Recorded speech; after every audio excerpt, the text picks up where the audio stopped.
You ever feel like your brain has 47 tabs open and one of them is playing music you can't find? If you're high functioning on the outside but depleted on the inside, this video is for you. Today, we're talking about overwhelm and decision fatigue, why small choices can feel weirdly impossible, especially at the end of the day. And I'm going to give you one simple practice you can use in under 2 minutes. And near the end, I'll show you the one question that cuts decision overload in half when you're stuck. A quick note before we start. This is skill support and not therapy. If you're in crisis or feeling unsafe, please reach out to a local emergency support. And if you want to pinpoint what's stealing your joy, like mental load, people pleasing, or decision fatigue, grab my Happiness Thief self-assessment. The link will be in the description. Okay, quick poll. Comment A, B, C, or D so I can see what's most true for you right now. So A, I'm overwhelmed at work and my inbox feels like a landmine. B, I'm overwhelmed at home. Dinner decisions make me want to cry. C, I'm wired but exhausted. My body is tense even when there's nothing wrong. And D, I look fine, but I feel numb, snappy, or disconnected. And if you're thinking, honestly, all of the above, you're in good company. Here's the concept I want you to take with you today. Overwhelm is not a character flaw. It's often a sign that your system is overloaded, and decision fatigue is a big reason it gets worse later in the day. This tends to show up in three key ways. Way number one, decision fatigue is the mental wear and tear that builds after making too many choices, big or small, without enough recovery. It's not just major life decisions, it's replying to messages, choosing what to eat, deciding how to respond to your coworker, remembering what your kid needs tomorrow, picking the right words, the right tone, the right everything. Key reason number two. When you're carrying responsibility at work and at home, you're often also carrying invisible labor, such as planning, anticipating, or remembering.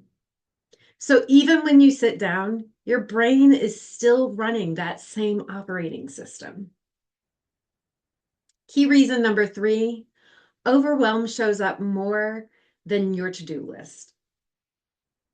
It can show up in your body with your tight jaw, headaches, stomach issues. It can show up in your mind with forgetfulness, procrastination, or decision paralysis. Or in your mood when you get snappy, flat, or guilty. If this is you, nothing is wrong with you. Your system is doing the best with the load it's carrying. Let's do a quick reset together. This is a skills tool that helps your nervous system downshift so your brain can think more clearly. It's a micro practice of 4 to 6 breathing in 90 seconds. So we're going to inhale through our nose for 4. We're going to exhale for 6. We're going to do a few rounds. Okay. Inhale, 2, 3, 4. Exhale, 2, 3, 4, 5, 6. Again, inhale, 2, 3, 4. Exhale, 2, 3, 4, 5, 6. Now I want you to just notice, are your shoulders just a bit lower? Is your jaw a little softer? Those things count. It's movement in the right direction. Now we're going to do something that helps a lot when overwhelm feels like paralysis. We are going to pause and write. So you may need to pause this video for a moment and write. My number one tell that I'm overwhelmed is. That might look like avoiding the inbox, unable to decide what's for dinner, snapping at others, scrolling on your phone. Number two, the one practice I will use today is. So that might be that same breathing routine we just used, a one thing rule, or a brain dump.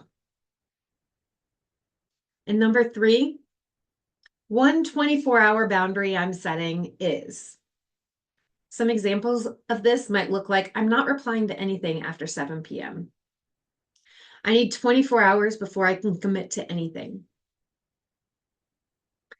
Saying I'm at capacity, what should I deprioritize?